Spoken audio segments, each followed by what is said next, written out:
fire. Welcome. The old Hello. Sodcast is back. Myself and Jason Clow, right in the chat straight away at 1 minute past 8 is Jonathan Ring saying, "Evening, folks." Hello, Jonathan. Thank you for joining us. Welcome to the old Sodcast. This is number, what number are we? Number 6? 5, 6, I can't remember. And we've got Chums in saying hi, Jimmy. Hello, Chums. Project Pops, Kyle. Nice to see you, buddy. Hi, mate. Working right now. Just want to say hi. Thank you, mate. Appreciate that. Appreciate people stopping by to say hello. Yes. So some may call it episode 6, but I've made my feelings clear on that. Yeah. But so welcome to this latest edition of our fortnightly show. I think we are getting it back to every fortnight now for a little while anyway.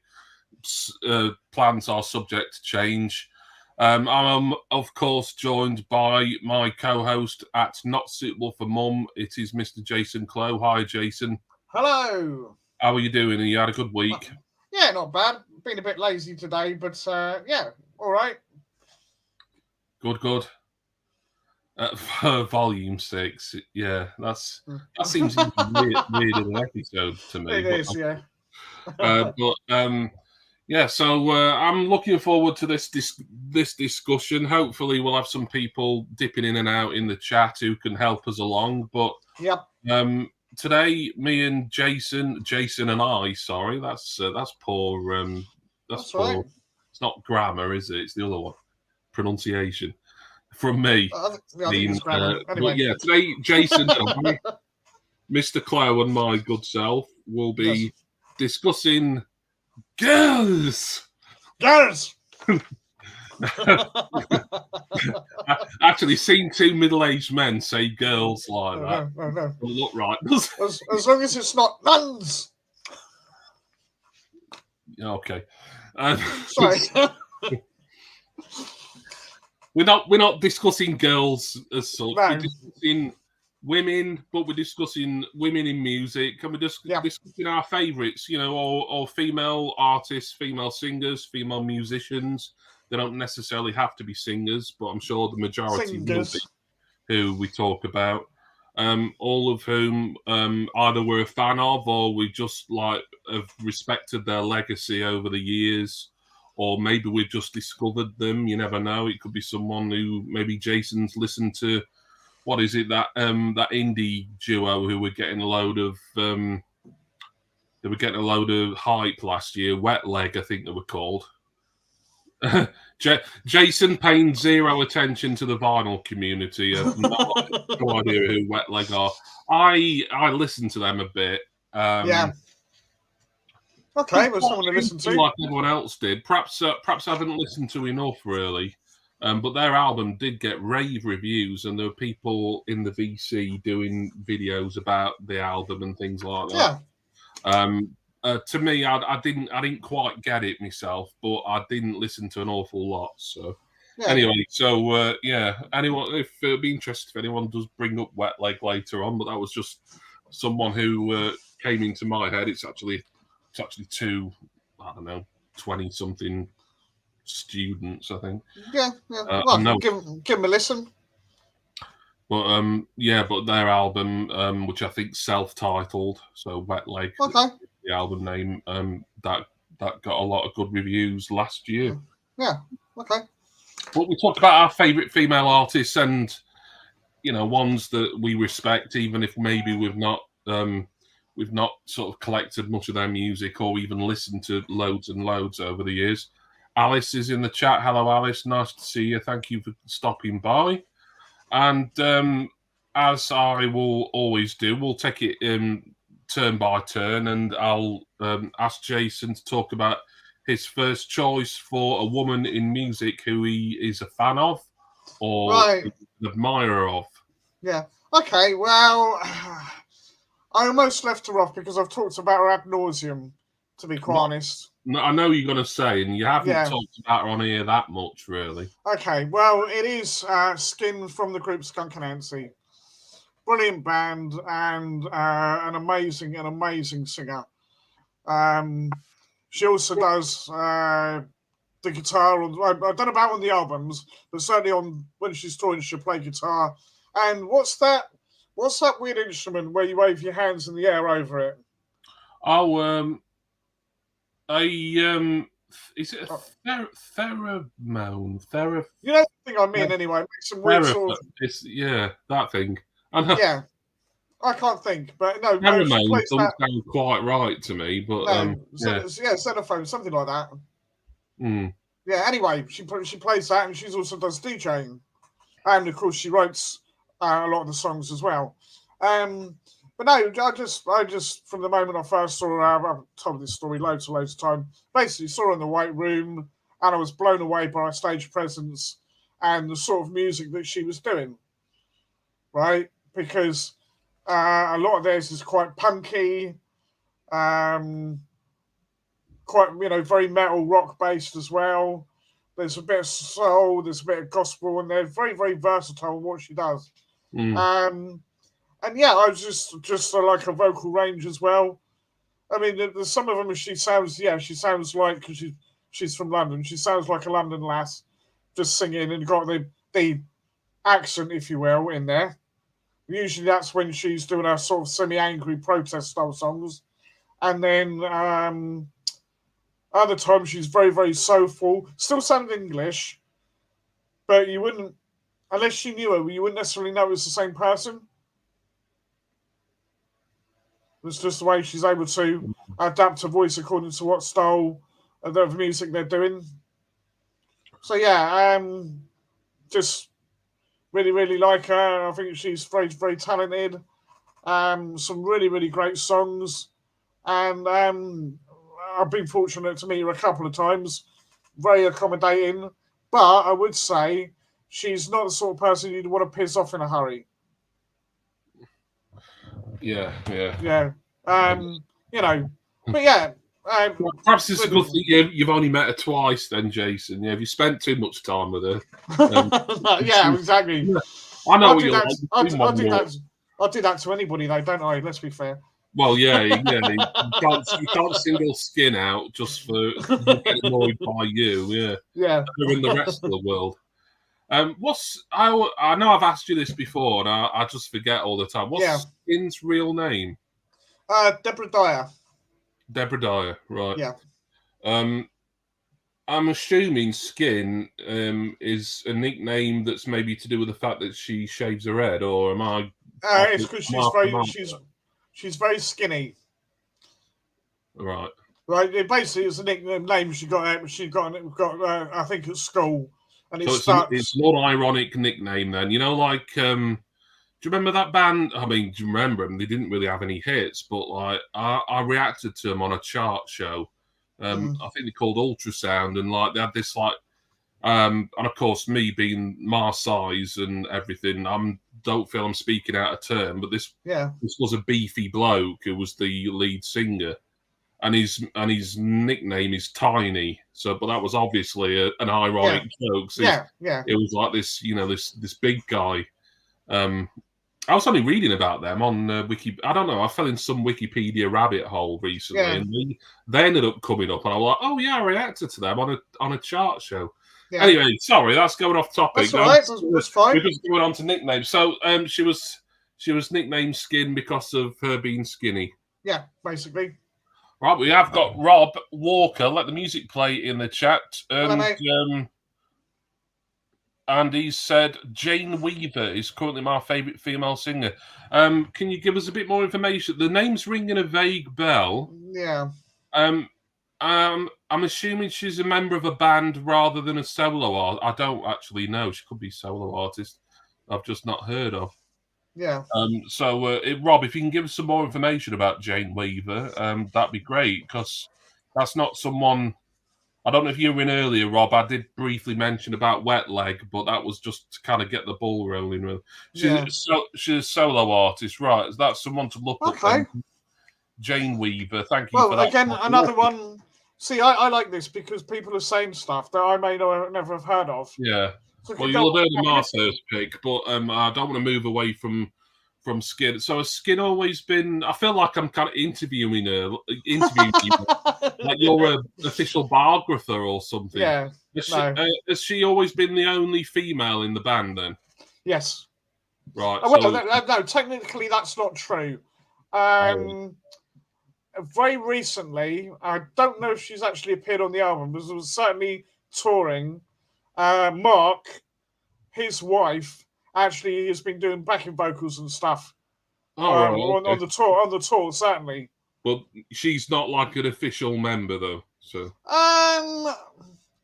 she's sort of. She's like a touring member.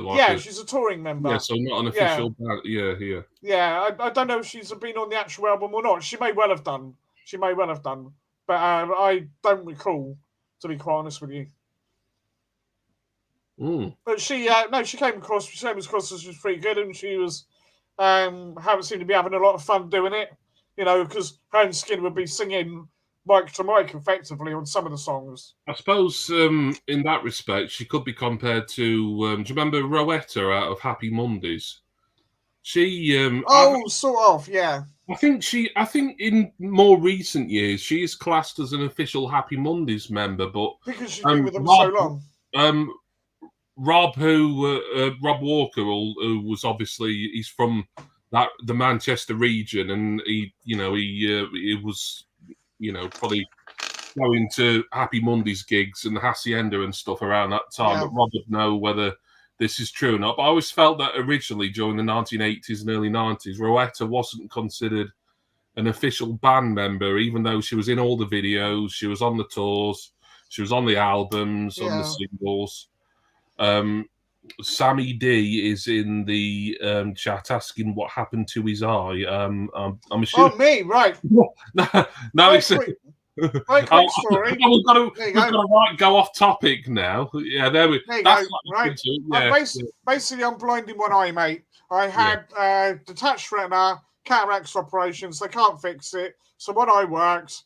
The other one, this eye sort of works. This eye doesn't. And that's about it. Right. Okay. There you go. Yeah. Sammy, if we can try and keep on topic, then that'd be great. I don't mind people asking. Yeah, I knew you wouldn't mind. It's just that I kind of mind was going off topic, but I felt it a bit rude not to ignore someone's question in the chat. Rob recommends Grace Lightman's self-titled debut album from 2019, and you love that. Grace Lightman, Rasheen Murphy. Oh yeah, Rasheen Murphy from Moloko. Yeah. And then he says Rowetta was more of a part-time member from memory. Yeah, I think she's classed as like a proper member, like maybe in sort of retrospect. But didn't she have Didn't she go and release several singles by herself? She's done. I don't know if she's had a solo career as such. She has done things outside of Happy Mondays. I think I've got one or two tracks digitally where it's her. It's like some sort of like anonymous dance act featuring Rowetta. Yeah, that's probably what I'm thinking of. She was a contestant on, I think it was either the first or the second series of the X Factor as well. Oh, right, okay. I think first one, the one that bloody Steve Brookstein won, or Brookstein. I don't even remember, to be honest. Yeah, I think Rowetta probably came, I think she came about third or fourth or something. I don't know. Yeah. So, anything else you want to say about Skin and her body of work, Jason? Anything you want to? Not really. I mean, they've been going 27 years. She's had 2 solo albums, which did reasonable. They were quite a bit different from their rock stuff, but enjoyable. She's worked with a couple of sort of like dance projects. She worked with Maxim from The Prodigy. She worked with, I think it was Seven Dust. I think that's who it was. Done sort of a few obscure sort of foreign film soundtrack things as well. And she did something with Tony. How do we pronounce the name? Iommi from Black Sabbath. Oh yeah. She did a song with him. They're just quite prolific doing stuff outside of the standard group as well. So, you know, it's not just Skunk Anansie, but obviously that's what most people know her for. Yeah. Yeah. And you'd say you're... I mean, I'm assuming you've heard like the bulk of what she's done outside of Skunk Anansie, but... not all of it, but a fair bit, yeah. You're first and foremost a Skunk Anansie fan. Yeah, exactly, exactly. Yeah, Alice is kind of preempting what I'm going to be talking about there. Yeah. Rob says LaRue was decent. Yeah, LaRue. She featured on, I think it was 3 tracks on the last New Order album. A couple of right, okay. Single, Tutti Frutti. You're on that. I think you're on People on the High Line as well, Yeah. which was also a single, and there might have been a 3rd track as well. Yeah, I quite like LaRue, Rob. That's a nice shout. That. Right, yeah. So this kind of spoilt my first one for me, so I'm gonna get right into it. I haven't put these in any particular order, but as far as certainly female solo artists go, she is my favourite, and I talked a little bit about this in the unboxing video I did a few days ago. Her, not just her voice, but the whole production style that is kind of unique to. It just really sort of speaks to me and kind of, you know, to my soul, really, without wanting to get too poncy about it. But I'm talking about Enya Brennan, of course, better known mononymously as Enya, from whereabouts in Ireland. I want to say Donegal, but don't quote me on that because I might be wrong. But she's Irish. She's been going technically since I think either the very late 70s or the early 80s, because she did a couple of albums with her family band, Clannad. She wasn't an original Clannad member because she would have been too young. She was born in 1960, and Clannad, I think, started in something like 69 or 70 or something like that. Yeah. But she joined for a couple of albums, one where she did backing vocals and a bit of synthesizer in the early 80s, which she wasn't particularly credited on. And then she was made an official member for the next album a year or two after, in about 1981, 82. And then she left Clannad and she started embarking on a solo career. And it's really a solo work that I'm talking about. I do want to make mention, though, actually, while I mentioned Clannad, about her sister, Moira Brennan, who is the lead singer or the main singer, the female singer out of Clannad. She's got a great voice. I'm a big fan. I do like Clannad. I wouldn't say I'm a massive fan, but I did get all their albums. But Enya, I don't mind admitting, I almost consider myself a super fan. She's absolutely fantastic. Yeah. Not to everyone's taste, I realise that Alice looking stuff up. It is Gweedore in Ireland where she comes from. Oh, that's very specific. That sounds like a little village somewhere. That you think that's how you spell it? Well done, Alice. Thank you for looking up the specific information. So Enya started her solo career. Her first album came out, which was self-titled, but it was really music from a documentary series on the BBC from, it would have been 1986 or possibly just into 87 actually. And then the album was reissued as The Celts about 5 years later. The Celts was the name of the documentary series, which I've actually got on DVD. It's really good. I can recommend that one to people. But I do like my documentaries. But really, I think Enya's breakthrough as a solo artist was when she started working with Nicky and Roma Ryan. And her second solo album, her second studio album, Watermark, came out in 1988. Of course, that had Orinoco Flow on, a big breakthrough single, which I think, has been sampled quite a lot over the years. And another one of hers that's been sampled loads has been, of course, Bodicea. Fuji's sampled that for Radio. Okay. Other artists, like you still hear it now on tracks that come out kind of like in modern times. Gweedore is an Irish-speaking village in County Donegal, says Richard McCullough. Thank you for that, Richard, and welcome. We're getting some additional information here. It was Donegal. I was right about the county, or Yeah. well, I was thinking more the town Donegal, but yeah, County Donegal, of course. So I did remember that correctly.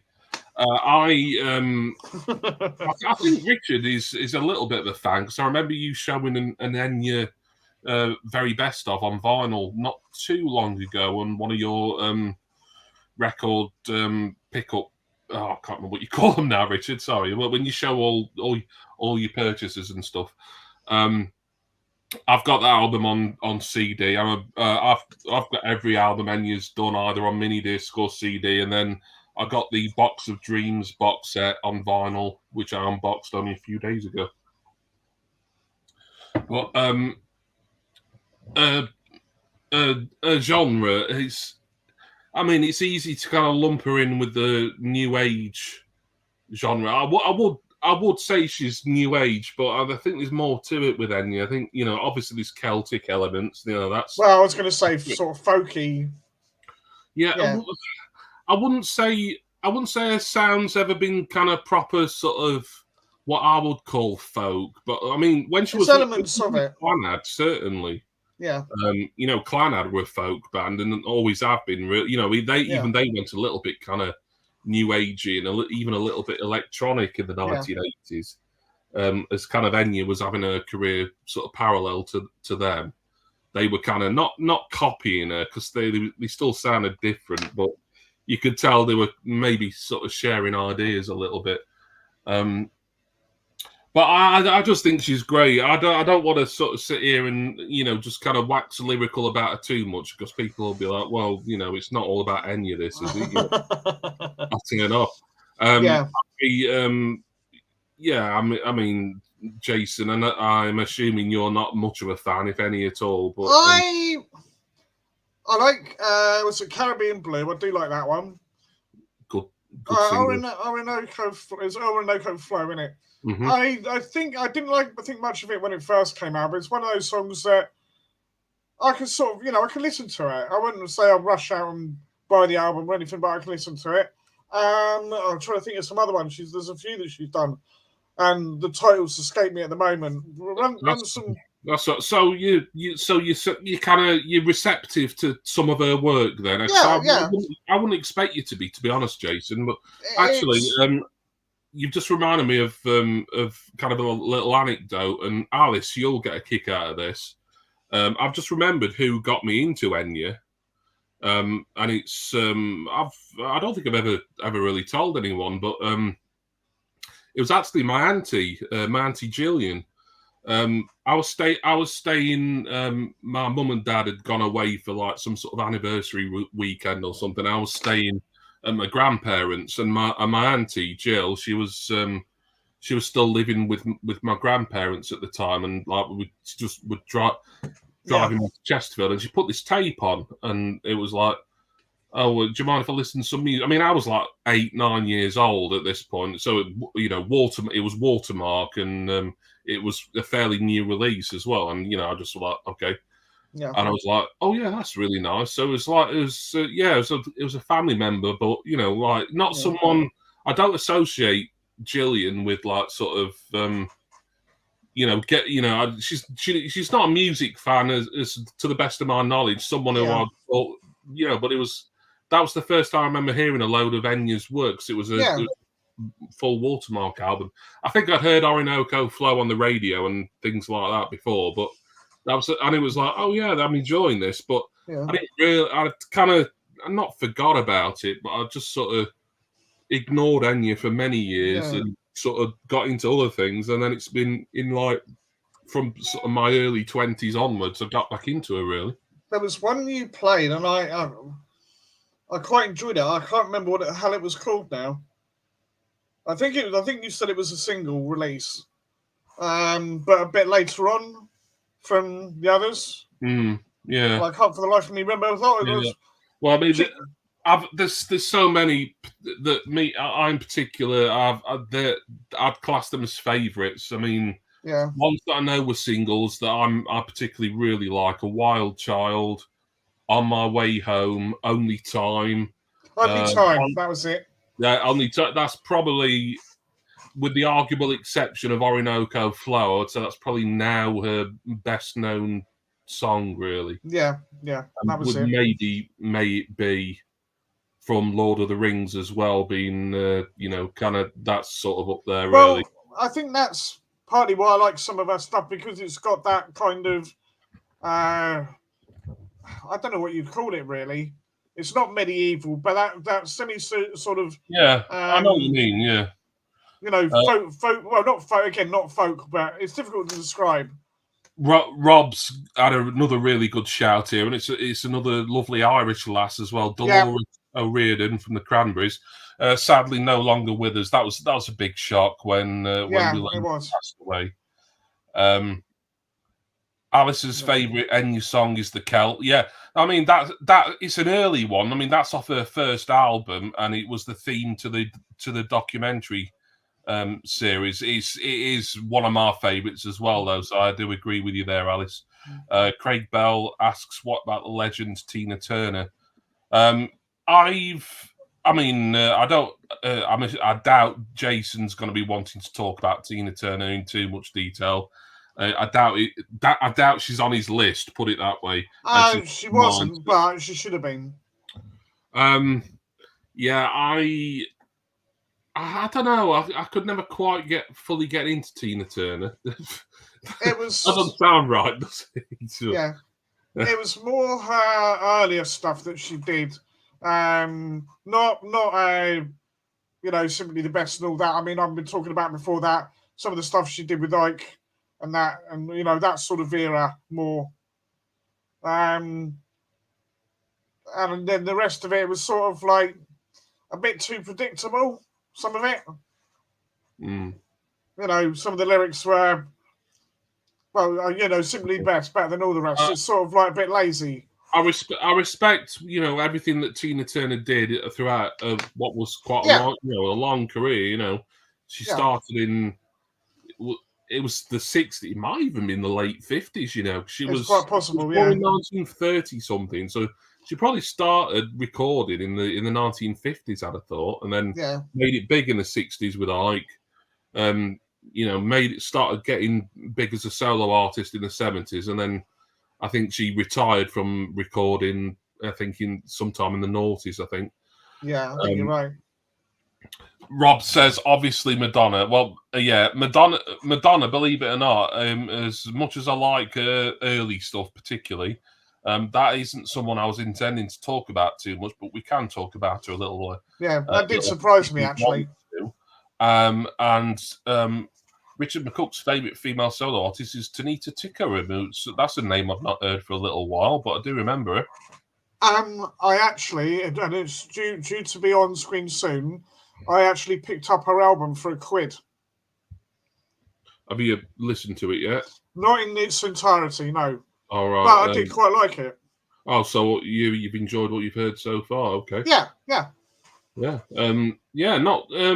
It's probably someone I ought to check out myself, really, Richard. She's from, I believe she was from Winchester.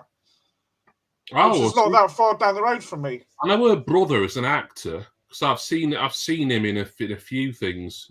His name's Ramon or something like that. Vague memories of it. I couldn't tell you what he's been in. I can't offhand now, but Alice really likes Rihanna and Beyonce. Yeah, fair enough. I think I've talked about Enya probably more than enough, really. It's just, once you get me started, I can't stop, really. It's like me and a tube of Pringles, really. That's why I tried. That's why I try to keep my bit short. She's magnificent as far as I'm concerned, and that might, to some people, that might be sort of over-egging it to cringy proportions. But I put an Enya album on, and it just instantly chills me out. And then certain songs, she's very much that style, give you the goosebumps, and the production style. And I did briefly refer to this in the Box of Dreams video the other day. You've got to give a lot of credit, really, to Nikki and Roma Ryan, who co-wrote and produced pretty much almost all her stuff. Yeah.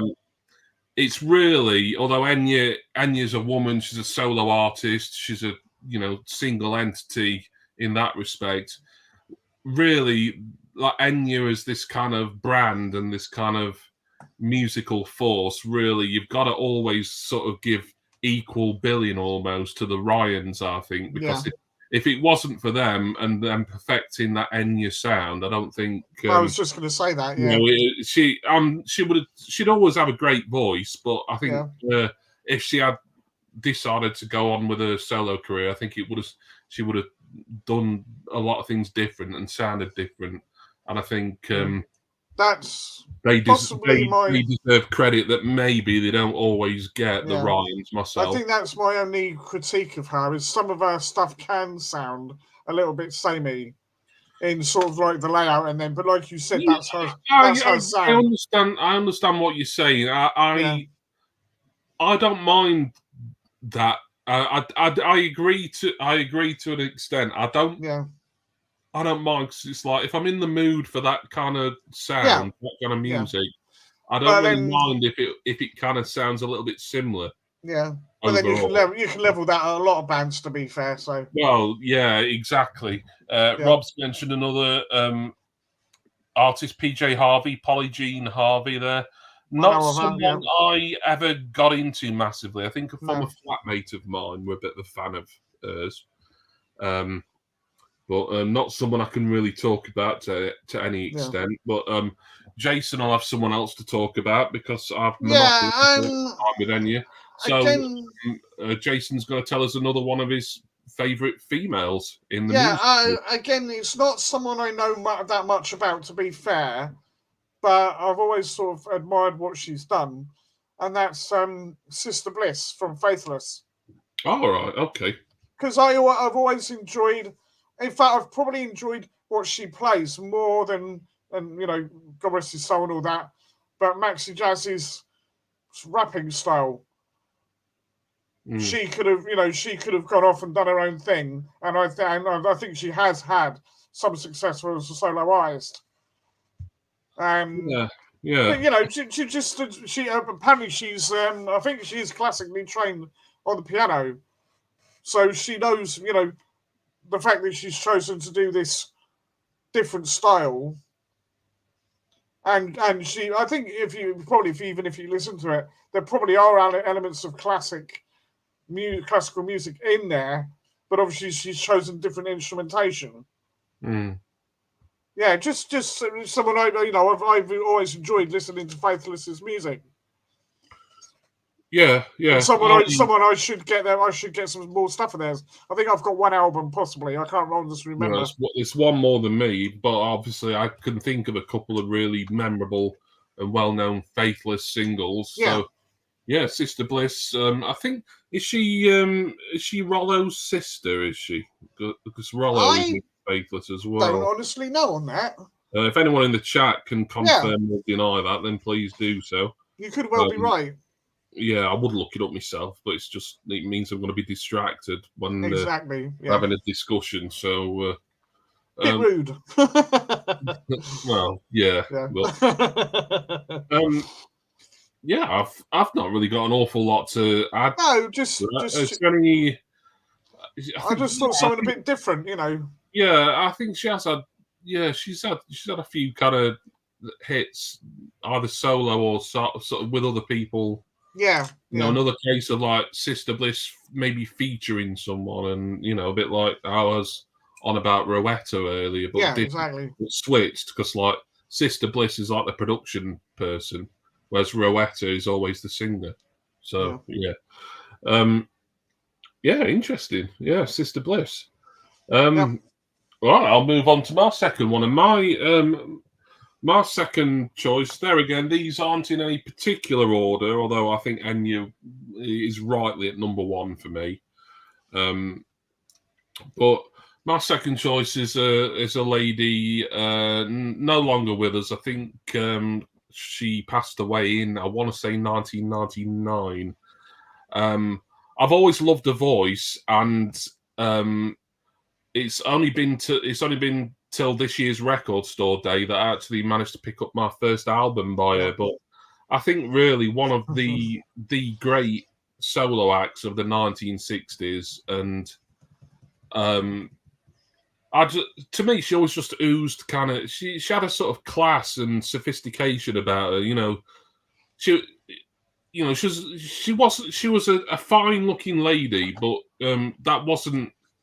Like when you think of like sort of a 50s and 60s icon like Marilyn Monroe, it was all about the sort of sex appeal. Whereas with this lady,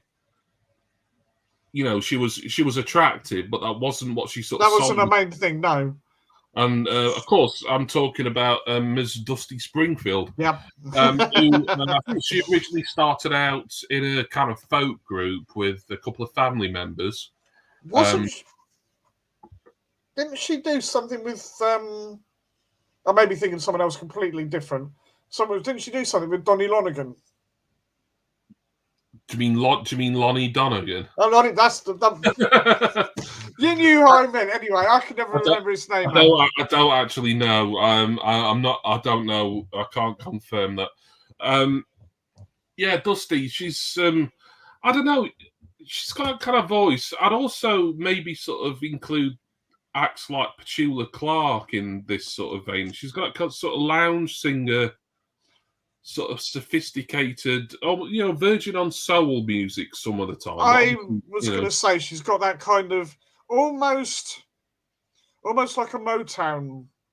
Yeah. Not the production necessarily, but in her voice or style. Yeah. It's big and it's bold and but she can be subtle as well. Mm. Yeah, she could do it all really. She had that kind of. She could be sort of boombastic and maybe without being too pejorative about it, maybe brassy a little bit at times. She could also do like your ballads and your more sort of like introspective sort of stuff as well. Was Son of a Preacher Man her? She did sing that, yeah. Yes. I don't know if it was. I wouldn't have thought it was written for her, but she's definitely done that. Definitely sang it, yeah, I know. I think a lot of people have done that. Aretha Franklin, I'm assuming, may have done that. Yes, I think you're right, yeah. If you want to talk about her later on, so I won't mention too much. But going back to Dusty, before I do that, I'll just have a look at what the chat is saying. Rob Walters mentioned Bobby Gentry. Yes, the name does ring a bell. Yeah. But I can't really speak about Bobby Gentry. No, I can't. I think I've heard some stuff. Say you love us, Jimmy, just be on YouTube. Yeah, all right. So I got my first Dusty Springfield album, Cameo. It was a Record Store Day reissue. A really good album. It was one that flopped. It didn't even chart in the UK. It was released over here, but it sold so little. It was... it being a 50th anniversary issue, it would come out originally in 1973, and Dusty, I think, was kind of being considered a little bit of a has-been for at this point there, which I think is a shame because you listen to it, she's still got a quality voice, she's still got that versatility that we were talking about. I think where she can she can switch genres pretty easily, really. Did she do something with the Pet Shop Boys? Yeah, well, I was going to get to that. Yes, sorry. Yeah. That's all right. Sorry. I've not made any notes or anything, but obviously, I couldn't not eventually bring up the fact that her career renaissance was thanks in the late '80s to the Pet Shop Boys. Yeah. She featured on "What Have I Done to Deserve This," which was a top 10 single in 1987. Off the brilliant album, the best Pet Shop Boys album for me, actually. It's pure class from start to finish, that album, by the way. And then her solo album, and I can't remember what that was called now, I'm afraid. But I can remember a couple of singles off it. That was produced by the Pet Shop Boys that came out a year or two after. And I think the singles I remember off that one are In Private and Nothing Has Been Proved. Both pretty good, not as strong as What Have I Done to Deserve This, but it was nice that in more of a, in middle age, would it have been, how old would she have been then? I don't know, it's hard to say, really. 40s, 45, something like that. Maybe pushing 50, I would have thought. I don't know. But in kind of middle age, that she was kind of getting this renaissance, and I think a lot of it. I think she's always been I think the gay community have always been quite fond of her, regardless. Yeah. Associated with the Pet Shop Boys is obviously got to speak to that even more. But for me, just as a music fan, and I will endeavour to get more of her work. I mean, obviously, I'm massive Pet Shop Boys fan, so I've been listening to What Have I Done to Deserve This for 35 years or whatever it has been. But I've got one of her singles, and it's just slipped my mind which single of Dusty's I've got. It's one that I inherited like a few years ago. I just don't know what to do with myself. That's the one. Yeah, I don't know why it slipped my mind. Great single that, but I always felt this is an artist who I do like her a lot, and I've always liked her voice. This is an artist who I really need to get an album by. And then when I saw that Cameo was being reissued, and I read about it, and it was like, I read about how it flopped, and it didn't do very well in America either. And I thought, you know what, that's the album to get for Record Store Day. And Nick's Vinyl Butty's in. Hello, Nick. Nice of you to join us, mate. Thank you for coming in. So, yeah, Dusty Springfield, I think she passed away in 1999 from cancer. So she would have been probably, early or mid-60s at that point. So still, not exactly an elderly lady, taken too young, really, but a fantastic legacy. The voice of the 60s for me, really, certainly when it comes to females and probably solo artists as well. Yeah. And like you say, there's similar and maybe not so similar female solo artists from that kind of 60s heyday who I quite like some of their stuff, like Petula Clark, for instance. I like some of Aretha Franklin's stuff, not all of it. I can, but I can take a leave depending. Even dare I say, although I think Shout's bloody awful. I've never liked that single. Even a bit of Lulu, I don't mind, depending on what it is. Yeah.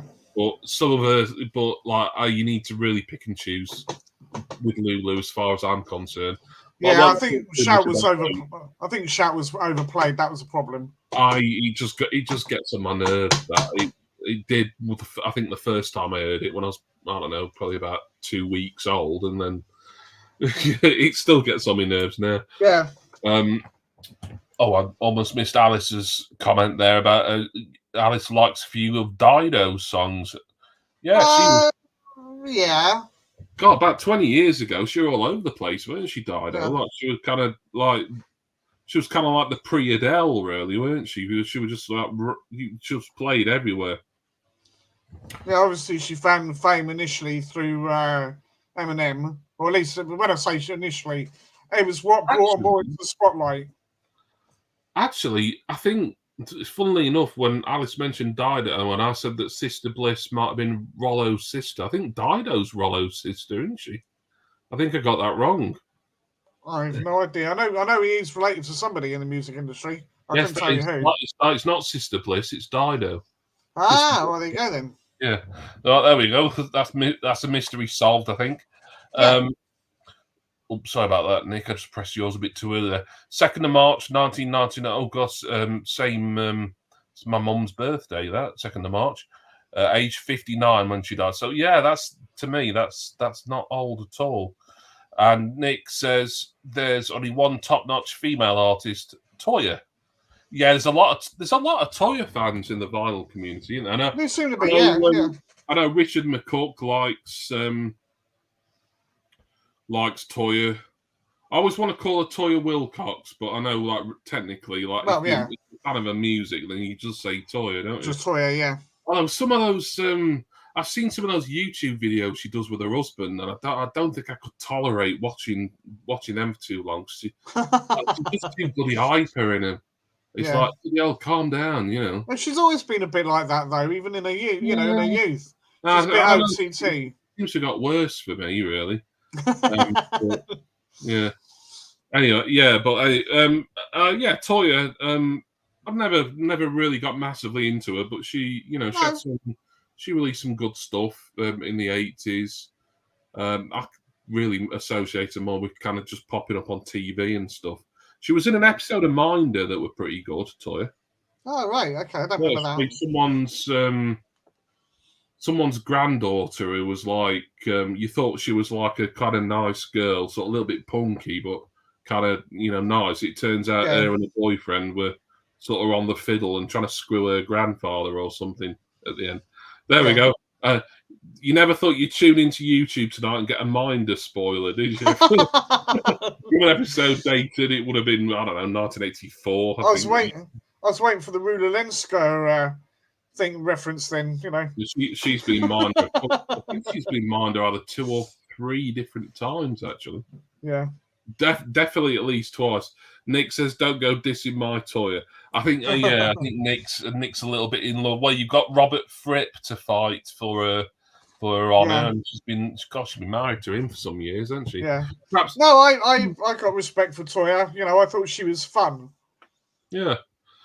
She was hyper, but she was fun. I'm on about it now. Like, she's got like a YouTube channel, and like I see bits now and again for whatever reason. And it's like, perhaps it's just how it was. Perhaps it's just how she is. It's a bit kind of in your. It's a bit in your face and a bit a bit cringy for me. But that's fair enough. So. Where are Jason, you'll have your next person, your next lady to talk about. Well, I'm sure there are a lot of guys in the chat who are probably a fan of this lady, and that's Suzi Quatro. And not just because she was a singer, but she was a good bass player as well. Hey, she were in an episode of Minder as well. Did she? Yeah. Oh, might have been the same series as the Toya one. It was in like early or mid 80s. Sorry. No, that's fine. No, but I mean, no, she was in 2 weeks and more Minder chat. Dennis Waterman or Gary Webster. Yeah. We want to be told now. That's obvious who'd win there. No, but obviously, I don't think she had much success past the sort of 70s, early 80s. But she's always sort of been revered, especially by, rock musicians, all the rest of it, and indeed, any sort of like female rock musicians, I think, are quite fond of her. And what she did, she sort of gave them a voice, because she was the front. It wasn't just her singing. There she was playing this bass guitar and giving it some welly at the same time. And, some pretty sort of foot-stomping music. Mm. So, yeah, because I thought people like Rich and Rob would sort of be into her sort of stuff. I could be wrong. Correct me, gents, whether you rated her or not. Yeah, I think Richard McCook might be quite a fan. Yeah, well, that's what I thought. So I've heard her mentioned in vinyl community videos once or twice. That's what I thought. Yeah, just trying to think who specifically mentioned it, because she's she's American. I think that's pretty well known. But she's I think, did she like move over to the UK in the 70s? And I think she had a lot more success over here. Yes, in her own country. Yeah, I think she had more success here. Yeah, and then she came kind of an adopted Brit almost in relation to Vinyl Dale is in. Hello, Simon. I'm never sure what I should call you, Simon. It's like Dale, just like makes it sound like your name's Dale, but like everyone always refers to you as Simon. So I'll just refer to you as that guy always sits on Ian Ranking the Obscures live streams, like you're about to take your top off like Kate Winslet in Titanic. Yeah. Like it was shows their bum on. He's always sat like this, like he wants someone to do his portrait. It shows their bum on the camera a lot. I can't remember. Oh, that's Nick's vinyl butt. He's always getting his eyes. Sorry, Nick. No, Richard says, sorry, you missed who Jason would say. Yeah, Jason's currently talking about Susie Quattro. He's just wondering if you or anyone in here was a particular fan of Susie. I thought you were, actually, Richard, but please correct me if I'm wrong. Yeah. I'm sure I've seen someone show off some albums. What? Was Susie Quattro in? Was she in Happy Days for a bit? She might have been in the odd episode, possibly.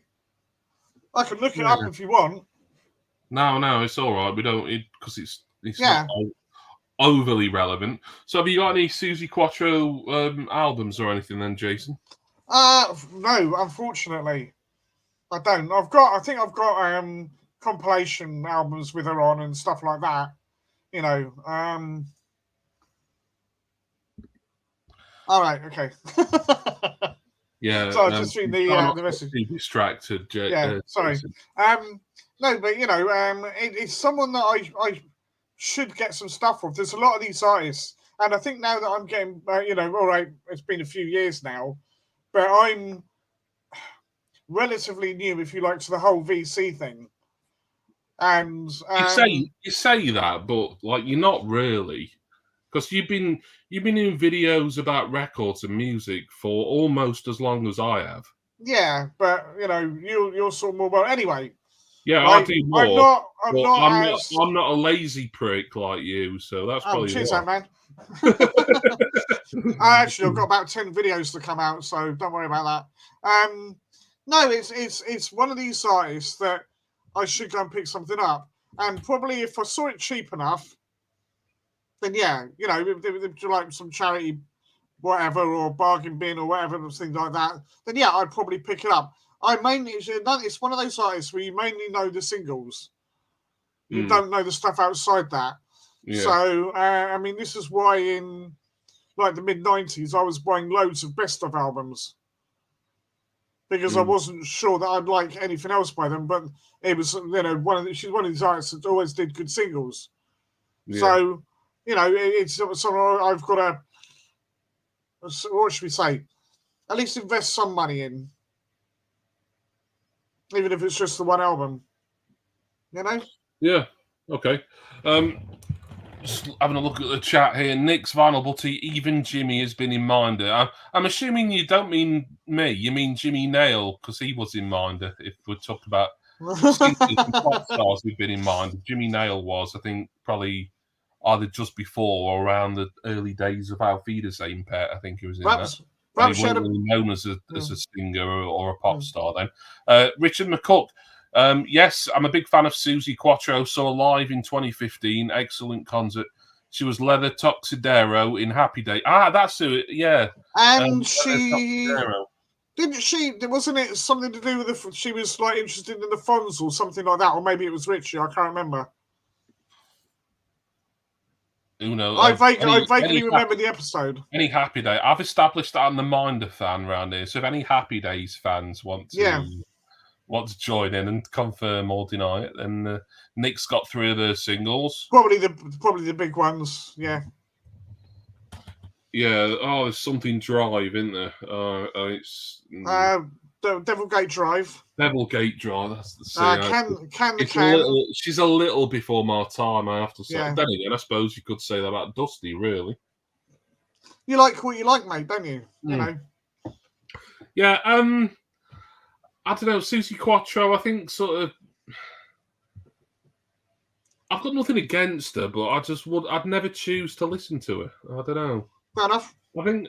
I'm not singling her out. I think there's a lot of acts from that period. It's kind of almost sort of like a kind of glam rock type of thing. I do my glam rock, you see, and there's bands that I should go and get. I don't own anything. No, tell a lie. I own one single by The Sweet, and I think that was in that box you gave me a while back, many years ago. I'm surprised The Sweet were in that, actually. Yeah, that's mostly 60s stuff. Yeah, and Mark Bolan and T-Rex, I really ought to get some of their stuff because there's a lot of stuff on theirs I do like.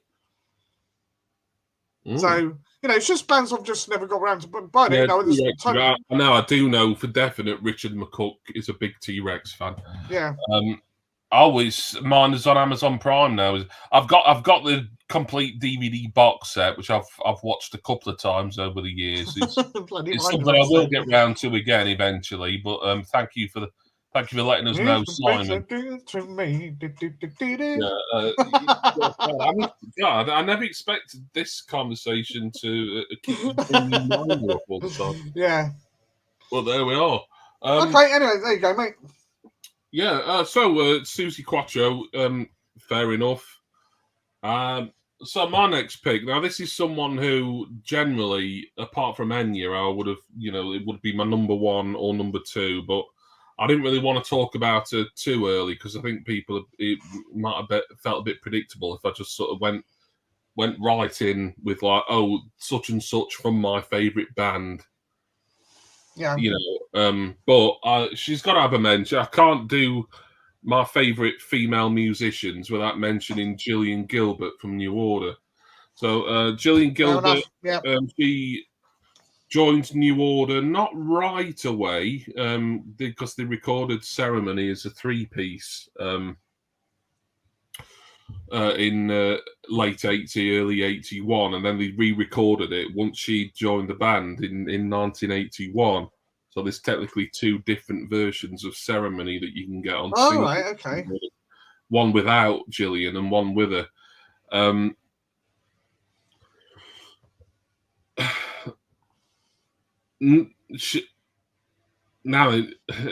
She does sing, she can sing, and you know what? I think she's got a really sort of sweet and quite unique voice, but it was never, certainly in New Order, it was never fully explored. Didn't she do it on the, I don't know if there was more than one single, the other two? Yeah, she was. She sang on that, I'm pretty sure. No, for the two singles, she was the sole singer, apart from when they collaborated with Melanie Williams, I think. But yeah, Tasty Fish, Selfish, well, pretty much everything on the first album and a lot on the other two album. It's Gillian's vocals. Yeah. Keyboardist, but she also plays guitar as well. I think, bear in mind when she joined New Order, they'd only recently become New Order. They were Joy Division up until May 1980. Ian Curtis killed himself. And I think, maybe not right away, but like certainly by the second album, certainly Power, Corruption and Lies in 83, she'd brought sort of like a kind of almost like a lightness to New Order that I think was needed. Having this girl, she wasn't very old at the time. She would have been like 19, maybe almost 20 when she joined.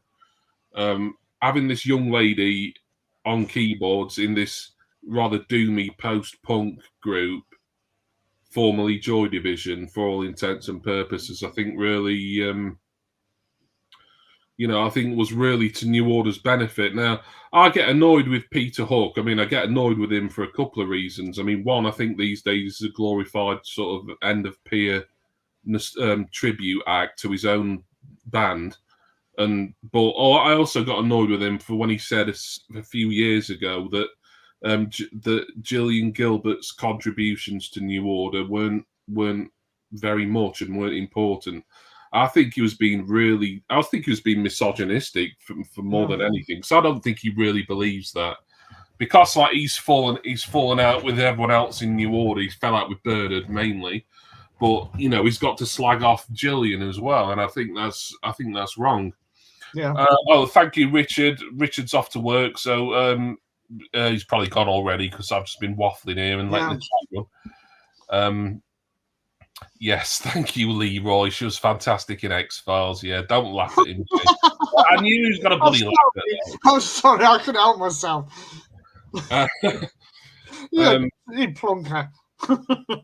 New Order's first album, which Gillian was on, and actually, like that's probably the only album until Republic, New Order-wise, I'm talking about, not the other two, where you can definitely hear her voice, like Movement in 1981, and then she does like kind of, I wouldn't call it singing as such, but these sort of like vocalizations on a track.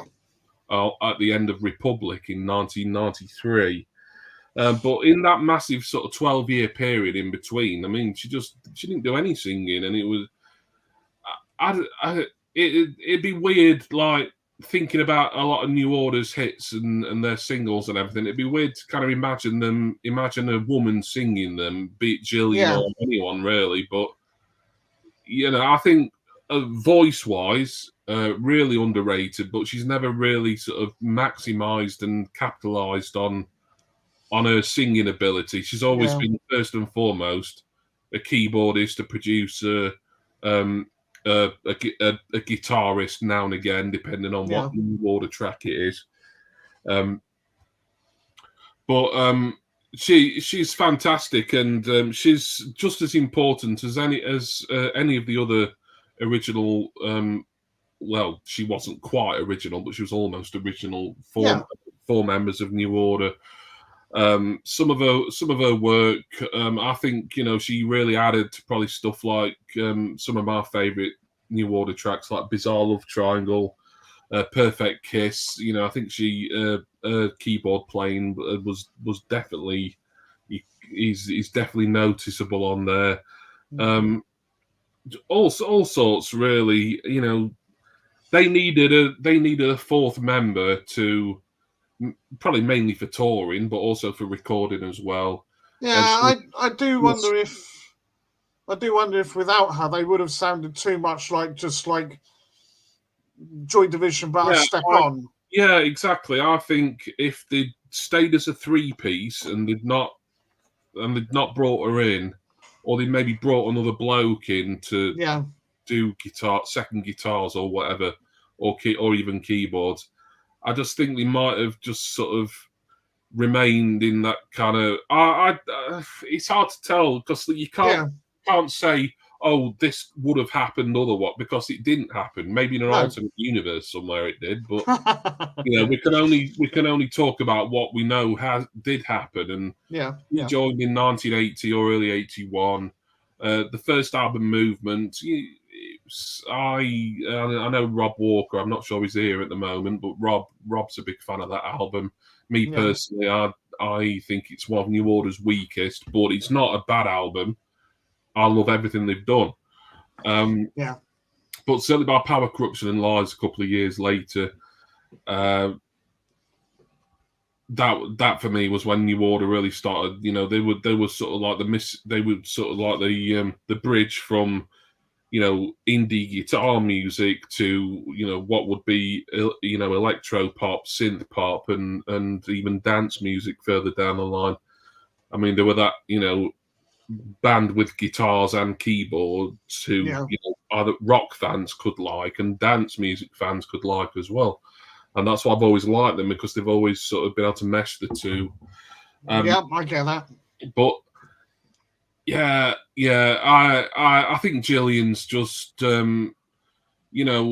certainly Peter Hook didn't give her a full credit. I think, like I say, I think a lot of that was him kind of just sort of showing off to a journalist, and he was just trying to sort of get under the skin of the current New Order lineup more than anything. But to even say it publicly and say that Gillian Gilbert didn't matter, I think it's a complete disservice to her. I think Peter Hook,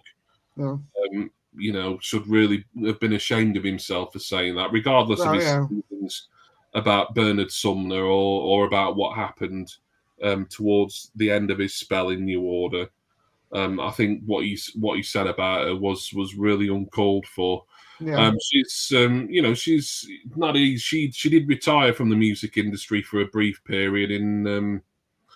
It would have been about 2001 after they recorded "Get Ready," because, first of all, she was looking after a child of hers and Stephen's who was poorly, and I think she had cancer herself for a time, but she fought and successfully fought that. And she, when New Order reformed without Peter Hook in 2011, that's when she came back. So she spent 10 years pretty much out of the business almost, and came back to New Order, and Yeah. She was those. There's one New Order album without her, Waiting for the Sirens Call, and it's a good album. I really like it, but I don't know. I just think it would have been even better if she'd still been in the band at that point. But yeah.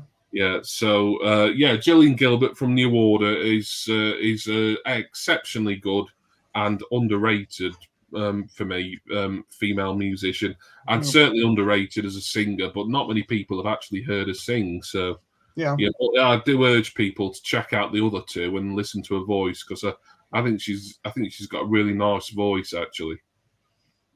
So blimey. I feel like I went on and on. That's right, mate. I think the chat's just kind of just given up and like, oh fuck it, like, let me just carry on there. Yeah. So, Jason, who have you got to talk about next? Right, not a massive amount to say, but just someone I admire for what she did. Right, and that is Moni Love. I don't know if anybody remembers her.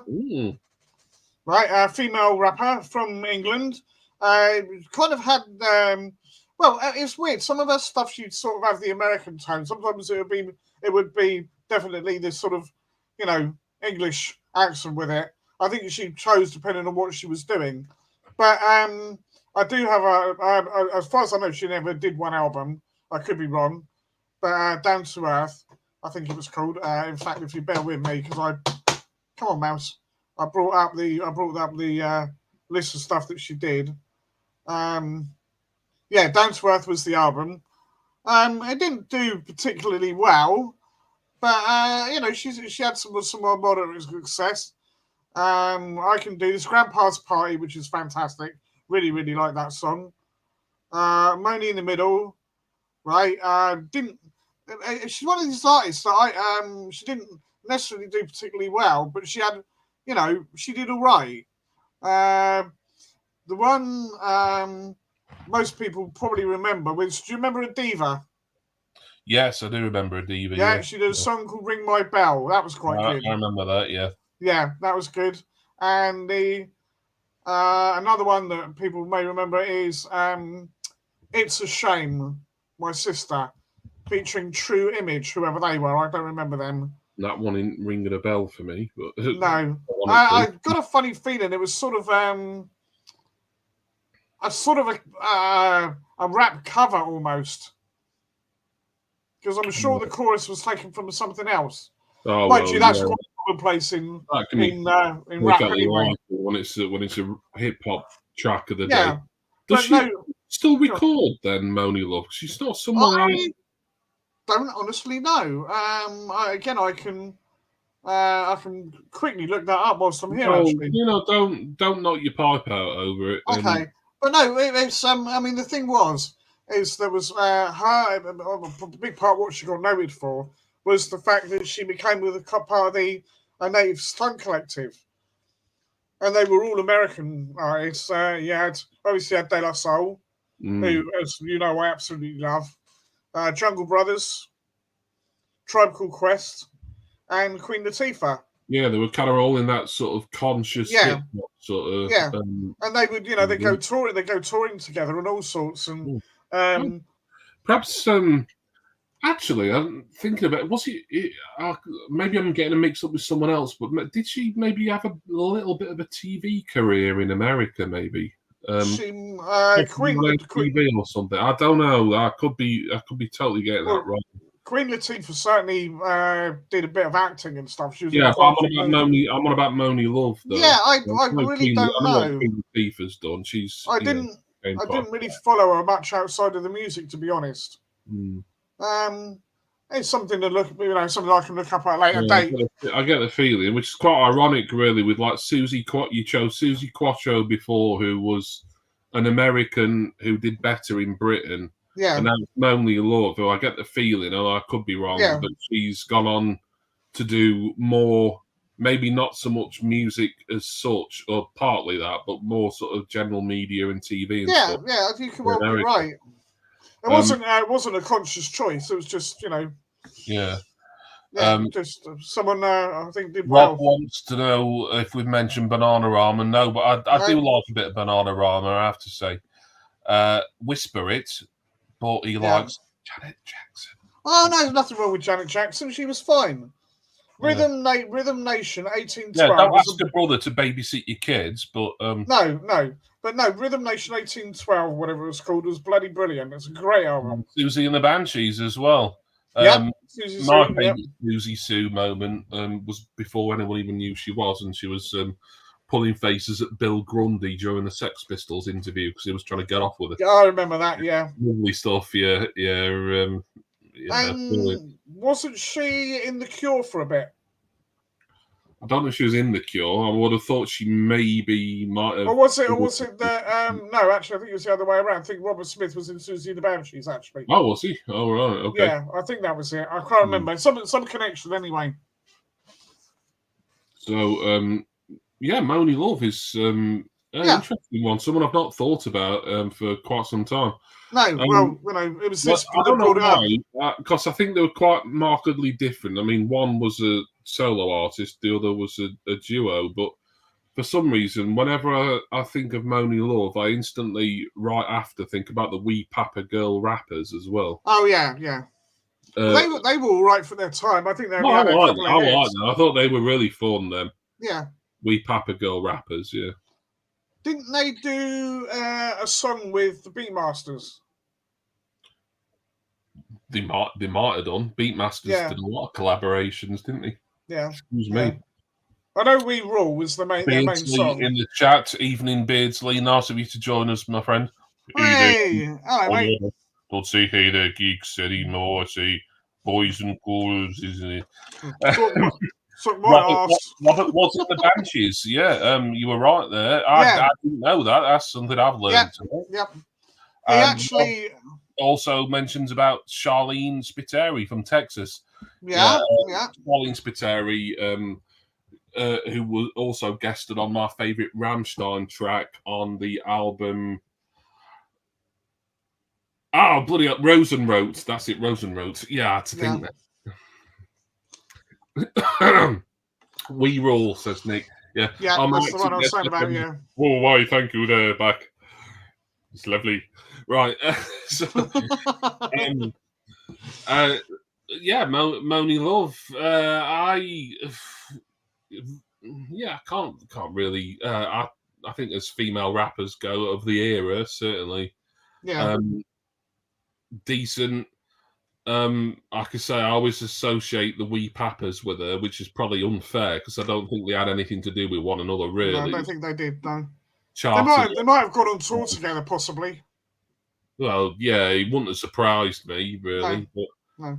But, I've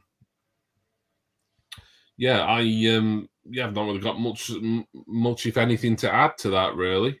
No, okay. So, are you anything else you want to talk about relating to Moaning Love, Jason? No. I think for the most part that was it. You know, just she was an English female rapper, which for its time was quite unusual, and she done good. The girl done good. Yeah, I mean, yeah, she was. I suppose not just for the fact she's British, but I think for. Just being a female rapper generally, I think she's probably considered a pioneer given when stuff was coming out, really, because she would have been one of the first. Well, it was around that Salt and Pepper, all that kind of era, really. So, you could argue the toss between which one was the more proficient. I think Salt and Pepper, if you say to anybody, they're more well-known. Yeah. But Moaning Love was perhaps slightly unappreciated. Yeah. Maybe a little bit forgotten about by the masses now, but there again, I get the feeling she's had kind of a fairly strong career in America, if not quite possible. So much with the music, but she might have done some TV work. But I don't want to swear to that because I might be getting mixed up with someone else. Nick's Battle Butty. Has anyone mentioned Nana Cherry? No one mentioned Nana Cherry. And a very nice shout there. Buffalo Stance, one of the best singles of the 80s, as far as I'm concerned. And we know why Jason would agree with that, because it's produced by one of his favourite Bob producers. the Bass, Rock This Place. Exactly. And there you go. that's Buffalo Stance. Really, it's one of those. I think more people should have sampled that. I think if like you heard that in like a more modern track, you'd be like, oh, someone sampled Buffalo Stance. It's one of those tracks you think, someone's got to use that. A bit like Enya and Bodicea, really. That's been sampled to death, really. Arguably a bit too much. You could argue if like you go on and look at all on Wikipedia or somewhere, all the people who've sampled Bodicea. Rob Walker's mentioned Annie Lennox. Now, Annie Lennox is a funny one for me because I could never really get on board with the Eurythmics. But one or two of her solo hits I quite liked. She just had a good voice in general. I think whatever she did, I think the only thing of theirs that I wasn't awfully too keen on was their revival. They'd been away for a bit, and then they came back. They said what feels like 17 again. They did get back together, didn't they? That was a bit pretty much that. But I don't know. I was never overly bothered about them. Oops, my watch is coming off there. I was never overly bothered about Eurythmics. Generally, anyway. Couple of their singles I thought were all right, but no, I got a bunch of the albums because they were cheap, and I do quite enjoy them. Yeah. Anyway, you've obviously got a fourth one when you've finished whatever you're doing. Yeah. Just fiddling with me watch. Well, okay. Shall I mention some people? No, not in my list as such.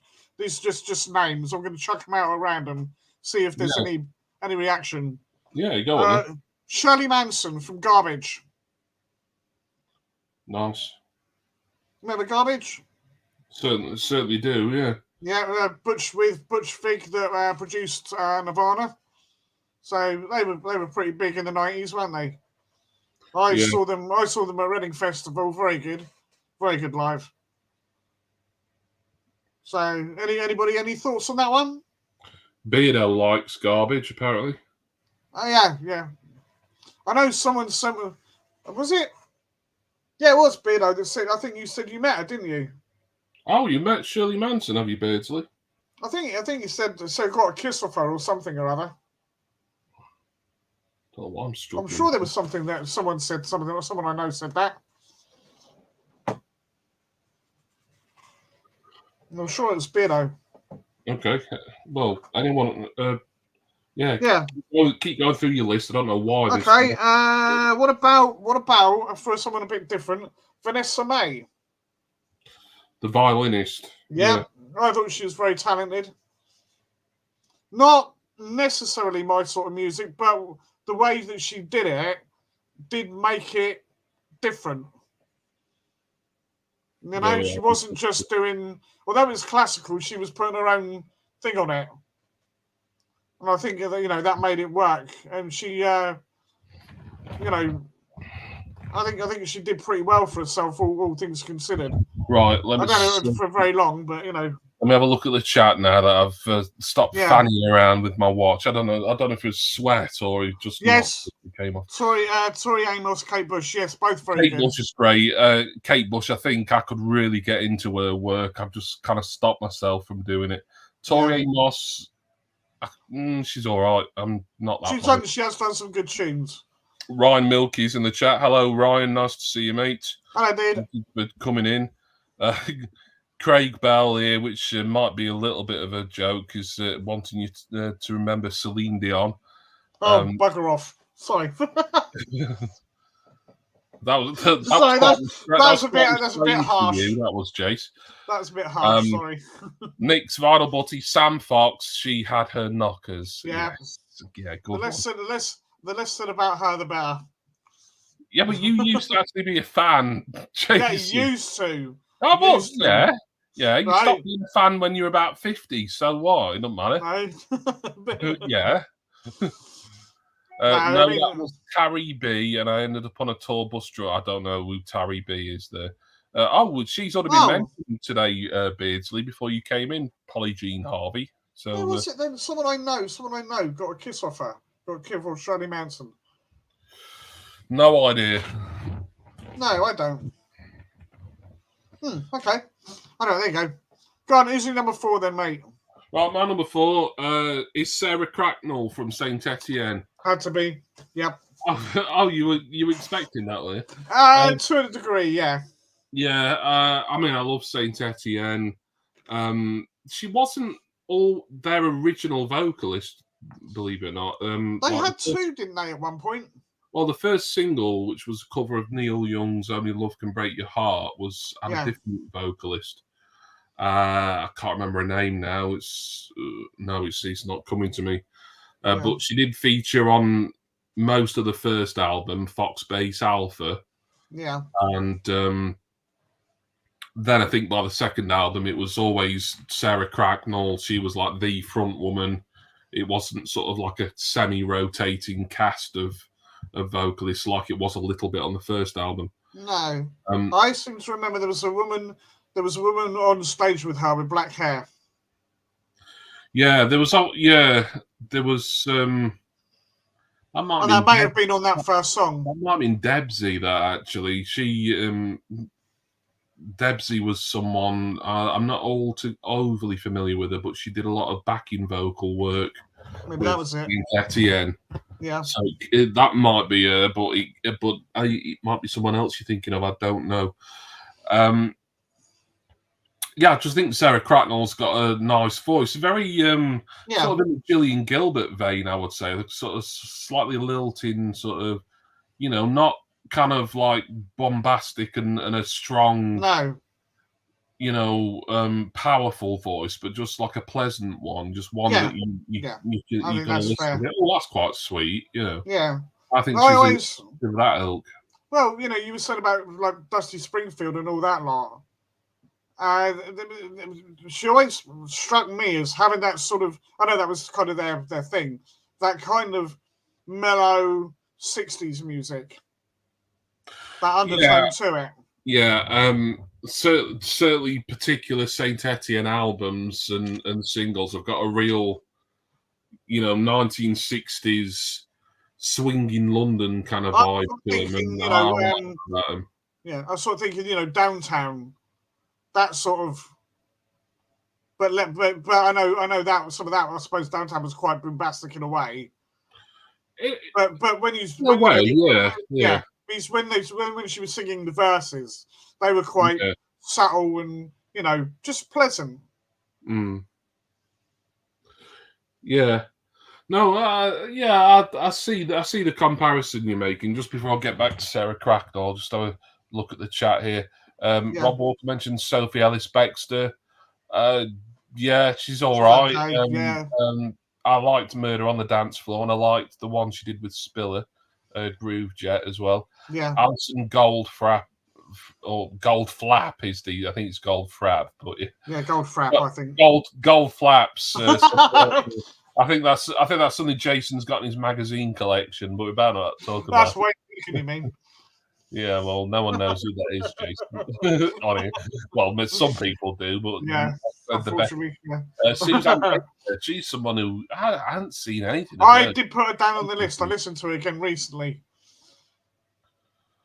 And Rob suggested a future Sodcast idea, future video on your favourite duos. It's I could probably get a list of 4 or 5 at least for them. I think. I think I'd struggle a little bit, to be fair. Oh, well. Yeah. I'll give it a go. Rob, do you want to take Jason's place for that edition? I'll certainly have a look. If you're up for doing it, I'll certainly have a look. There's probably ones out there that I do know of. Oh, and Gilla Monster, Mark Gilroy's come in with a really good shout, and she released her first album in 30 years last year as well. Betty Boo doing or was it early this year? Yeah, it might have been early this year. Betty Boo, yeah, great shout, Mark. Excellent shout. That why she didn't release an album for 30 years, I don't know. And you look at her, it's like she's barely aged. Yeah, it's so weird. It's like it's almost it's almost you got Time frozen in stopped. time. Yeah. Yeah. Time stood still They're for like you, Jason. You've looked like an old fucker all your life. You wait, mate. It won't take a few more years before you get there. There you go. Rob's volunteering to. Perhaps we'll have you on as a special guest, Rob, for that. By all means. Just to help Jason out. It would be nice. Yeah. It would be nice to, get some other voices on here every now and again. I know it's, I don't want people to think that, this is kind of like a boxed off sort of, like exclusive sort of thing. As in you never know. If people know how to get in touch with me, so if anyone who's watching says, "Oh, I want to come on and do the Sodcast with you about whatever," then yeah, we'll fit you in at some point. Yeah, we're always looking for show ideas. That's for sure. You might well remind me of some acts that I'd forgotten. To be honest with you, which is always a good thing because then it's more something to talk about, isn't it? Yeah. You suddenly think, oh yeah, no, I remember them now, and blah blah. So yeah, get in touch, Rob, and anyone else who thinks that they might be able to contribute and be a host alongside us. And Link Gooding's in the chat now as well. How are we, old sods? Link, of course, was our special guest for the infamous Eurovision stream, which was It went well. I can't deny it. I can't deny how popular and how well received it was. It just got my channel a strike that doesn't expire till August. Yeah, but, I kind of suspected it. But nice to see you, mate. Sarah Cracknell, Saint Etienne. I think really, even though she wasn't the official vocalist until maybe by the second album, certainly. So Tough, which is, I think, still my favourite Saint Etienne album. Anyone who hasn't heard Hobart Paving before, you're missing a treat. That is such a beautiful track, Hobart Paving. You've got to give that a listen if you've never heard it before. She's just got that sort of nice, without being kind of, all stage school-y sort of, OTT. She's just got a voice that works well with the various sounds that Saint Etienne have been for the last 30. And sometimes that's all you need, to make it work. Yeah. Well, yeah, exactly, Nick. Yeah, it depends on the subject, but like I say, that's why we want ideas. If people have got an idea, and then it's like, well, then if they've had that idea, then they might be more comfortable with coming on with us. And because if it's something like Nick, for instance, I know you're big into ska and two-tone, aren't you? And if Nick, we know that if you're going to get on a live stream, you're going to bare your ass. Let's be honest. You do it. But highly entertaining. You're into two-tone and ska, which is a genre I like, but I've never invested in it. You could probably really sort of lead the conversation with something if we were ever to do anything regarding two-tone or anything like that. I would say that would be a good subject because I remember many a night of going out and jumping up and down like an idiot to ska music. So yeah. Let's see. There we go. So Jason can reminisce. You can tell us about all the acts, and then I can just say, "Well, there was this Madness track a lot." But I bet most people don't even class Madness as proper ska, do they? I think they are. I don't know. I'm not. I'm trying to ask an expert here, Jason, not you. Well, I'm just wondering. I know Nick will like Madness. I don't, and I know they're not considered sort of, I don't know, like the redheaded stepchild of anything, but no. So but I mean that was just off the top of my head because I know every time Nick does a video, he usually shows some sort of two-tone record. Like specials and selector and stuff like that. Exactly. Comment from Link Gooding here. Don't know if you've heard of them. Your favourite female artist you've seen live is Baby Metal, a K-pop spin-off of metal music, but the staging is crazy. So much fire and glitter. I have heard of them. I don't think I've ever listened to any of their stuff. I think it's a bit Marmite from what I know. Either you really like it or you really don't. It's not, to me, it's not what metal's about. It's trying to fill a niche that wasn't needed. And that's just my opinion, right? I'm not saying there's anything wrong with them as such, but was it needed? That's what I'm saying.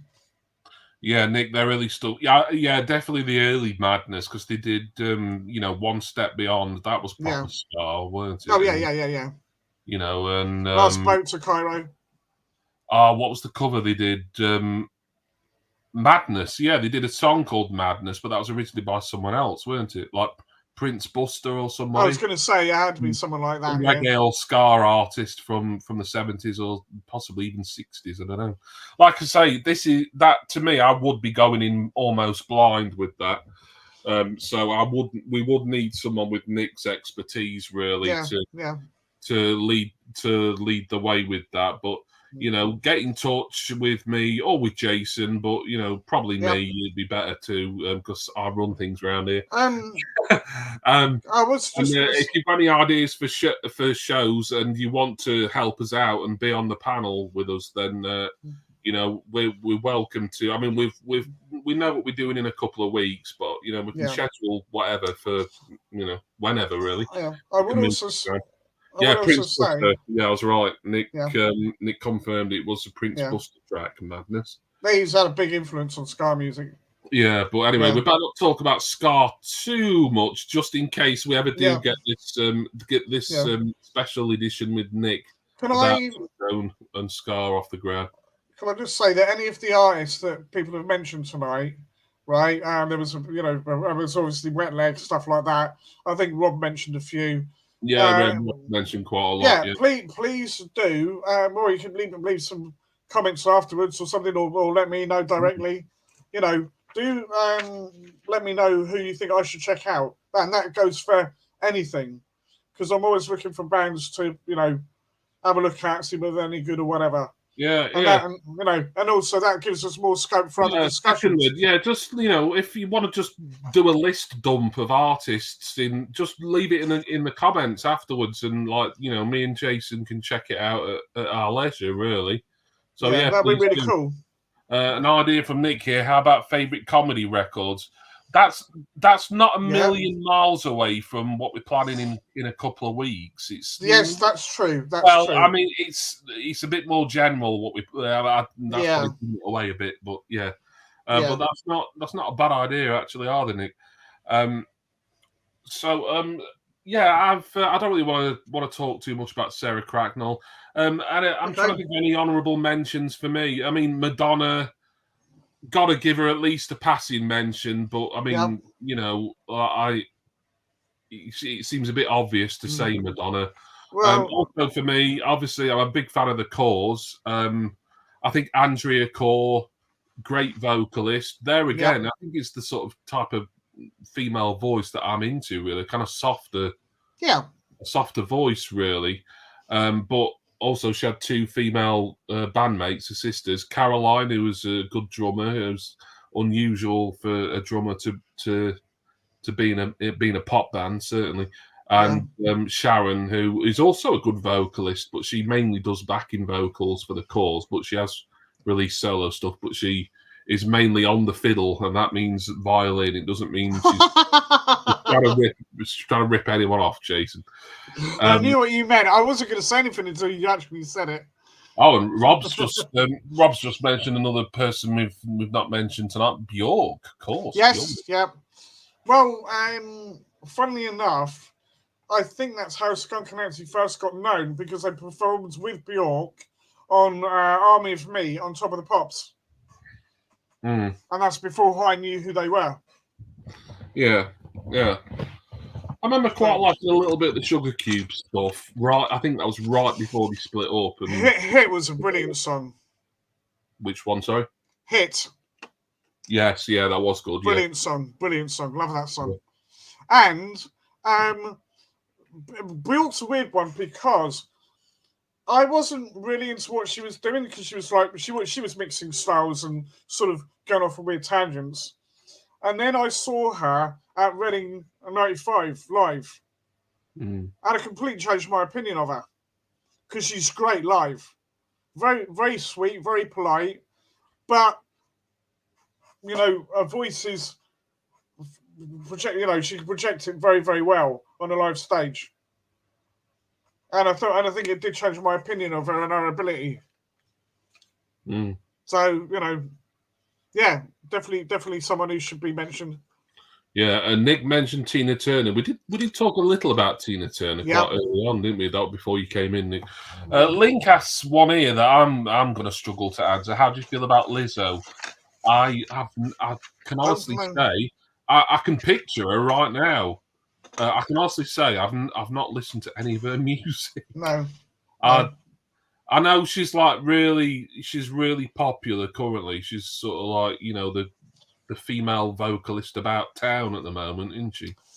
I've never yet, unless I've heard some in like the background somewhere and not realised who it was. Never actively listened to her, to be honest. So I'll be fair. Nick mentions about girl group. Well, I mean, we could, girl groups is really part of this, really. Yeah, I suppose I ought to mention about the Spice Girls, really, didn't I? But I was going to say things like the Go-Go's and the Runaways, people like that. Louise Weiner from Sleeper. Yeah. I'm never massively into him. Nick wants to talk one day about TV theme tunes. You think about Minder again, aren't you, Nick? Yeah. And that's someone. Lana Del Rey. I quite like her actually. I think that's someone else. If I invested enough time, I'd possibly maybe get into her a little bit. But if it's beyond 2010, the chances are I know who she is. But if it's anyone between 2010, probably I've never heard of him. To be fair. Well, you contradicted yourself in the one sentence. You were like, I know that is, but if she's beyond 2010, I've never heard of her. Well, I thought she was before 2010. She probably started before, but whether she... There you go, then. Well, I don't know. Yeah. To be honest with you, I've never listened to her music, so I couldn't say whether she's any good or not. I've heard bits and bobs, and I quite like what I've heard. There was someone else, sort of like a content. I mean, I can think of ones who I just wouldn't particularly bother with it all, but we just sort of name dropping for the sake of it. That this is meant to be about favorite. But Rob put a heart next to Lana Del Rey, so he must be a fan. So that's fair enough. I would say Beth Gibbons from Portishead. Always liked her voice. That's nice. Stop playing with your coins. I'm not. But Portishead were pretty damn good. I thought her voice was perfect for what they did. Yeah. I like Portishead. Yeah. Good shout, actually. That. Who else we got? Shirley Bassey. Oh, there we go. Jason's given us the rest of his. Sorry, well, I've not really got any more to mention. Shirley Bassey's an absolute legend. Don't like all of her stuff, but some of her stuff's amazing. She did 3 Bond themes, Shirley Bassey. Exactly. Goldfinger, great theme. Diamonds Are Forever, great theme. Moonraker, that wasn't a particularly good Bond. Yeah. In fact, of course, it's going to be better than Sam Flaming Smith, but it was. I would say the Moonraker theme's possibly one of the worst Bond themes. Yeah. Sadly, and I think Shirley Bassey, you kind of associate her with Bond when it could, with Goldfinger and Diamonds, both great themes, and Moonraker was kind of compared to that. Yeah, really. Was the song actually called Moonraker, or was it called something else? I think the song was called Moonraker. Yeah, so that's got to be a difficult thing to make into a song. It wasn't very memorable. That was the problem with it. See, because we do know that Nobody Does It Better. That's from The Spy That Loved Me, but it wasn't actually called that. Yeah, it says it in the verse by Carly Simon. Carly Simon, yeah, and then You Know My Name by Chris Cornell. Yeah, that was from. That was Casino Royale, I think. Yeah, it could have been. Yeah. Yes, it was. Yeah. Yeah. Best Bond film of them all, by the way, Casino Royale, in my opinion. Yeah. I'm not. Yeah, I'm not going to go on about James Bond now. I've threatened for a long time to do a Bond movie ranking video one day, but I need to rewatch them all and really decide. So I'm not even going to attempt it until I've watched them all again, because I'm a big Bond fan, but I need to watch them all and judge them and rank them after. Link Lizzo is a bit of everything. She even plays flute. Glastonbury set is a good introduction, but you'll love it or hate it. Okay. All right, I can look that up. Nick mentions Cilla Black. Oh, yeah, all right. Yeah. In moderation, I think. Yeah, I'd agree with that. Rob's daughter loves Charlie XCX. Am I pronouncing that right? She went to Milan to watch it. And she also loves Miley Cyrus. Bloody hellfire. Miley Cyrus's voice is odd, isn't it? Because like she's got a real deep voice, hasn't she? I don't know. There are too many whiny singers for my liking at the moment. Well, you know what I mean? They're not truly soulful. They sort of put that in their voice. It's like, a kid that's had a temper tantrum about something or something. And I'm not saying they're all like it, but there's quite a few that have taken to doing that thing. Rob, Joni Mitchell is okay in small doses. Yeah. There was a couple of hours. Yeah, I listened to Big Yellow Taxi, obviously, and I did like because I was looking her up. Both Sides Now, I do quite like that. It's a bit twee, but I do like it. Yeah, I think that's been covered a couple of times as well. Yeah. You can say about Karen Carpenter in that fact, because she played drums as well, didn't she? I always found them a bit twee, but a lot of people love the Carpenters. Yeah, I'm never that bothered about Carpenters, but The Hill I'll Die On, and I'll say their best single was their cover of Calling Occupants of Interplanetary Craft. Yeah, the Klaatu song. I think they did a fantastic cover of that. Yeah, I think I like Mr. Postman. I thought that was all right.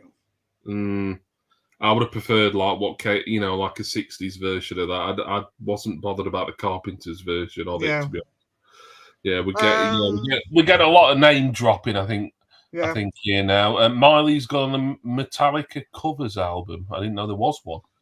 Bloody hellfire! That's going to be weird.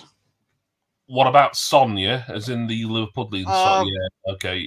Rob Walker. Yeah, I'm surprised she didn't get a mention before now. Kylie Minogue. Yeah. No, she's good. She's good. I do like her. Right, certainly after she left Stockhaken and Waterman, anyway. Yeah, okay. You know how I feel about Stockhaken and Waterman.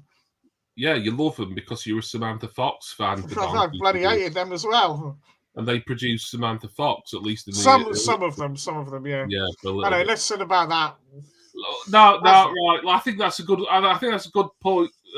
Point to end on. Jason about his Samantha Fox fandom. Right. You had all their singles and albums. Yeah, well, you know why, don't you?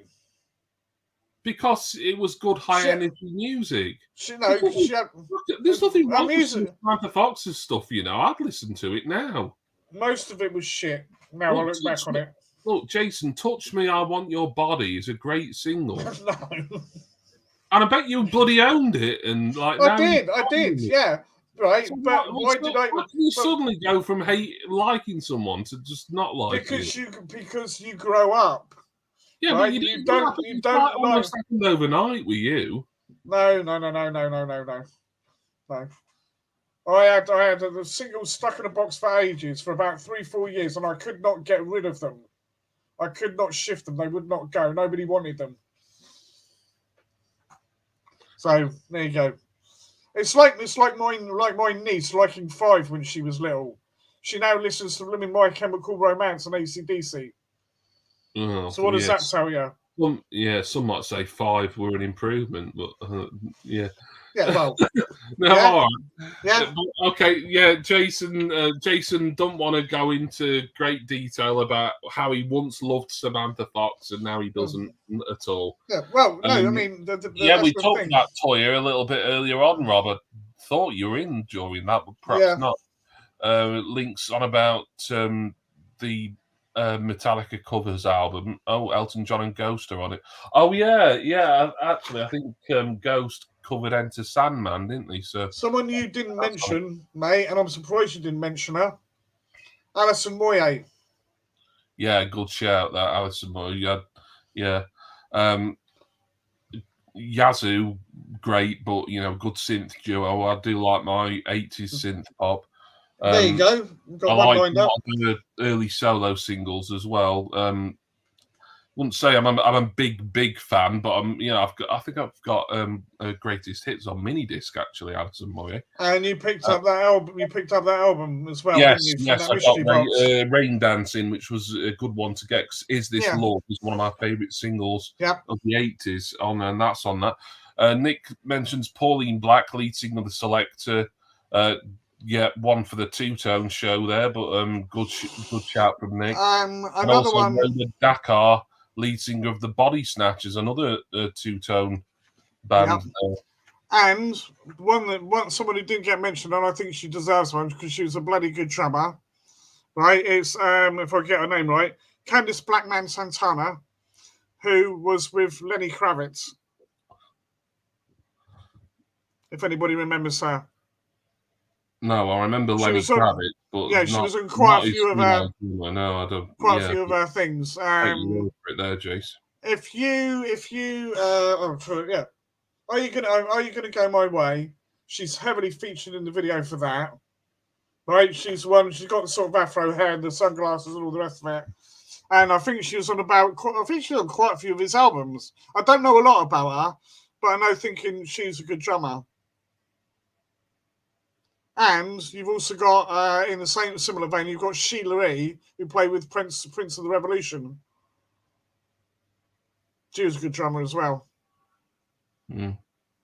Just sort of open up the scope there, for not just singers. Yeah. There's theme developing here. Jason's just thinking about these women that have got like long objects in their hands. On that note, it's probably time to say good night. We've had quite a varied discussion, and it's gone on probably a bit longer than I expected it to. I can tell that because my back's bloody hurting.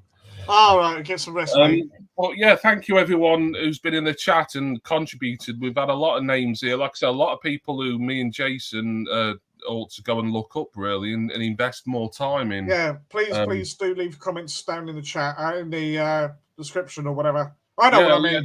In the comments, comment section, mention your favourite females and whatever in the comments if you please. But thank you all for watching and for participating. We'll be back in 2 weeks' time. We do know what we're going to be talking about. It's going to be interesting. That's a surprise for you.